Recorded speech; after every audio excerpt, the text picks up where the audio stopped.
আসসালামু আলাইকুম। রমজান মাস আমাদের জন্য আল্লাহর রহমত নিয়ে আসে, কিন্তু অনেক সময় বার্ধক্য বা অসুস্থতার কারণে আমাদের মধ্যে কেউ কেউ রোজা রাখতে পারেন না। তখন তাদের মনে স্বাভাবিকভাবেই একটা প্রশ্ন আসে, তাদের জন্য ইসলামের সহজ এবং করুণার বিধানটা কি? আজকের এই আলোচনায় আমরা রমজানের রোজার ঠিক সেই গুরুত্বপূর্ণ বিধানটি অর্থাৎ ফিদিয়া নিয়ে কথা বলব। মূল আলোচনায় যাওয়ার আগে আমাদের একটা বিষয় মনে রাখা খুব জরুরি, আর তা হল ইসলাম কিন্তু প্রত্যেকটা মানুষের জন্যই সহজ এবং দয়ার দিন। ফিদিয়ার যে বিধান তা এই দয়ারই একটা বাস্তব উদাহরণ। এটা বানানোই হয়েছে তাদের কষ্ট কমানোর জন্য যারা সত্যি কঠিন পরিস্থিতির মধ্যে আছেন। তো তাহলে চলুন শুরু করা যাক। এই ফিদিয়া জিনিসটা আসলে কি, আর এর ভিত্তিটা কোথায়? আমাদের প্রথম অংশে আমরা এই বিষয়টাই একটু গভীরভাবে জানার চেষ্টা করব। একদম সহজ কথায় যদি বলি, ফিদিয়া কি? শরীয়তের ভাষায় ফিদিয়া হল একজন মিসকিন বা অভাবী মানুষকে 2 বেলা পেট ভরে খাওয়ানো, অথবা এর যে মূল্য হয় সেটা তাকে দিয়ে দেওয়া। ধরুন, একজন অনেক বয়স্ক মানুষ যিনি রোজা রাখতে পারছেন না, তার পক্ষ থেকে প্রতিদিন একজন ক্ষুধার্ত মানুষকে তৃপ্তি করে খাওয়ানোর ব্যবস্থাই হল ফিদিয়া। এটা রোজার একটা দয়াময় বিকল্প। আর এই বিধানটা সরাসরি পবিত্র কোরআন থেকে এসেছে।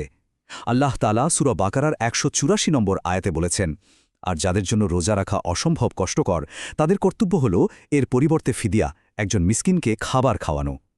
ওলামায়ে কেরাম ব্যাখ্যা করেছেন যে এই আয়াতটা মূলত সেই সব বৃদ্ধ বা স্থায়ীভাবে অসুস্থ মানুষদের জন্য যাদের পক্ষে রোজা রাখা প্রায় অসম্ভব। এটা আল্লাহর পক্ষ থেকেই তার বান্দাদের জন্য যে কত বড় একটা করুণা তা এখান থেকেই বোঝা যায়। কিন্তু এখানে একটা বড় প্রশ্ন হল, ঠিক কোন পরিস্থিতিতে ফিদিয়া দেওয়া একজন মানুষের জন্য জরুরি আবশ্যিক হয়ে যায়? চলুন পরের অংশে এই গুরুত্বপূর্ণ বিষয়টা আরও পরিষ্কারভাবে জেনে নিই। দেখুন, ফিদিয়া কিন্তু সবার জন্য না।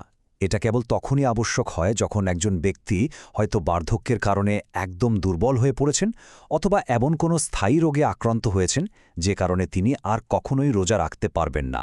এখানে সবচেয়ে গুরুত্বপূর্ণ শব্দটা হলো স্থায়ী। যেমন ধরুন, একজন ডায়াবেটিস রোগীর অবস্থা এমন যে তার সুস্থ হওয়ার সম্ভাবনা নেই, তার জন্য ফিদিয়া। কিন্তু যার সাধারণ জ্বর হয়েছে তার জন্য নয়, কারণ তিনি তো সুস্থ হয়ে পরে কাজা করে নিতে পারবেন। আচ্ছা, এবার আরেকটা পরিস্থিতি ভাবি। যদি কোনো ব্যক্তি এমন অবস্থায় মারা যান যে তার উপর কিছু রোজার কাজা বাকি ছিল, কিন্তু তিনি তা আদায় করতে পারেননি, তাহলে তার জন্য জরুরি হল মৃত্যুর আগে ফিদিয়া দেওয়ার ওসিয়ত করে যাওয়া। আর যদি তিনি ওসিয়ত না করে যান, সেক্ষেত্রে তার প্রাপ্তবয়স্ক সন্তান বা ওয়ারিশরা চাইলে নিজেদের পক্ষ থেকে তা আদায় করতে পারেন। তবে একটা কথা মনে রাখতে হবে, ওসিয়ত করা না থাকলে মৃতের রেখে যাওয়া সম্পত্তি থেকে ফিদিয়া দেওয়া যাবে না। বেশ, আমরা এখন জানি যে কখন ফিদিয়া দিতে হবে। এবার চলুন এটা আদায়ের সঠিক নিয়মগুলো কি কি তা জেনে নেওয়া যাক, কারণ এই গুরুত্বপূর্ণ ইবাদতটা তো আমাদের ঠিকঠাকভাবে পালন করতে হবে। নিয়মটা খুবই সহজ আর স্পষ্ট। প্রত্যেকটা ছুটে যাওয়া রোজার জন্য একটা করে ফিদিয়া দিতে হবে। মানে, যদি কোনো কারণে 30টার রোজা ছুটে যায়, তাহলে 30টা ফিদিয়াই আদায় করতে হবে। আর দেখুন, ইসলাম আমাদের জন্য বিষয়টা কত সহজ করে দিয়েছে। যাদের ওপর ফিদিয়া ওয়াজিব, তারা চাইলে রমজান মাস শুরু হওয়ার সাথে সাথেই পুরো মাসের ফিদিয়াটা একবারে আগাম দিয়ে দিতে পারেন। এটাও এবাদতকে সহজ করার একটা সুন্দর ব্যবস্থা। এখন যে বিষয়টা নিয়ে কথা বলবো, এটা কিন্তু খুবই গুরুত্বপূর্ণ। এই ফিদিয়া কাদেরকে দেয়া যাবে?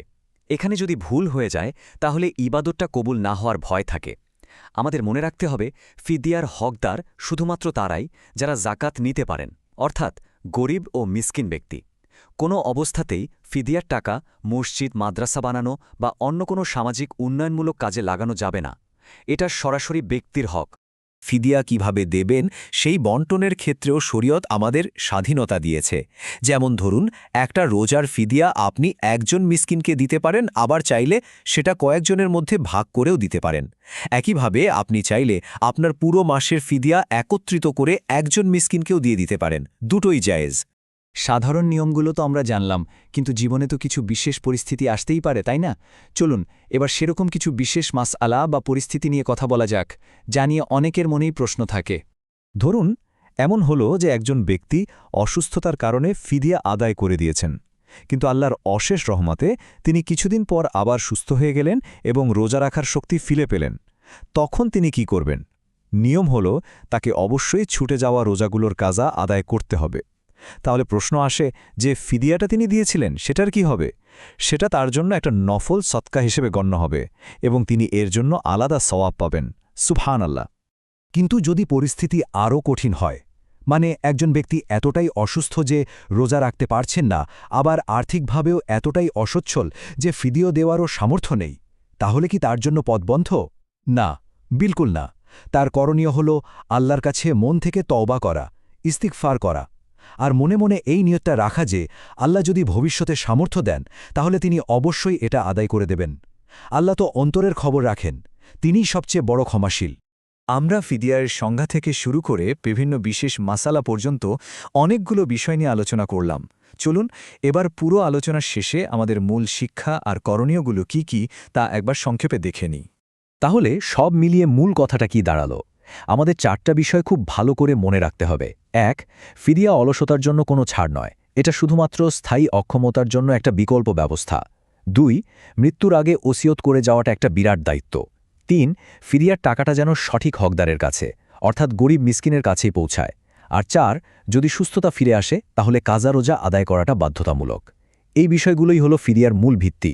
সবশেষে এটাই বলার, ফিদিয়ার এই বিধানটা আল্লাহ তাআলার পক্ষ থেকে তার বান্দার জন্য এক বিরাট দয়া আর সহজতার প্রকাশ।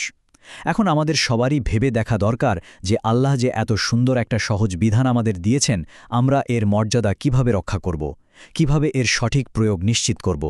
আল্লাহ আমাদের সবাইকে সঠিক বোঝ দান করুন। আমিন।